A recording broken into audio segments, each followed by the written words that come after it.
Қайырлы күн ағайын, бүгін домбыраның мына оңай әдісі арқылы домбыраны қалай тарту керек түсіндіретін болам.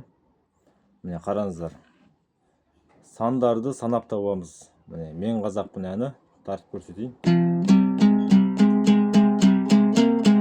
Міне осындай музыка шығады. Міне мына сандарды тек санап табамыз. Мысалы мына жерде 0 мен 0 деп тұр. 0-ды баспаймыз. Мынау үсті, мынау асты болады. Қағыс төменге. Қараңыздар міне. Ештеңе баспаймын. Келесі 0 мен 2 деп тұр мына жерде. 0 астында екінші перне. Қағыс жоғарыға. Мынау жоғарыға тартамыз деген білдіреді. Енді жоғары тартамыз. Міне 1, 2. Қағыс жоғарыға. Баса құса ашық төмен. Сосын екінші пернені басамыз. Сосын үшінші перне. Міне 3 деп жазылып тұр, қараңыздар. Міне үшінші перне.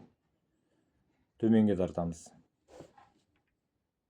1, 2, 3 төменге. Сосын 2 жоғарыға. Сонда мынадай әуен шығады. Там, там, та, та. Қосылған кезде там. 2, 3, 2. Бар болғаны мына сандарды санап табасыздар домбыраның пернесінен. Осындай схема болса, сіздер қарап отырып тез үйреніп кете аласыздар.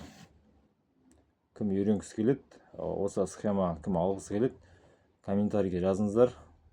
Болмаса жекеге жазсаңыздар да болады. Сосын бізде мынадай қоңыр үнді домбыралар сатылады. Міне мынау новый домбыра. Клиенттің тапсырысы бойынша келген домбыра новый. Дауысы күмбірлеп тұр. Міне.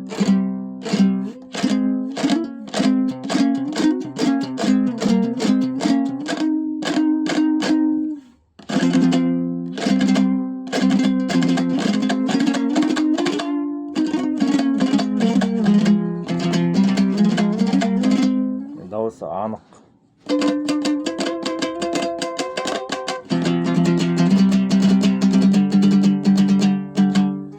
Тапсырыс берем десеңіздер, комментарийге жазыңыздар. Міне жақсы домбыра, ыңғайлы. Ал сау саламатта болыңыздар.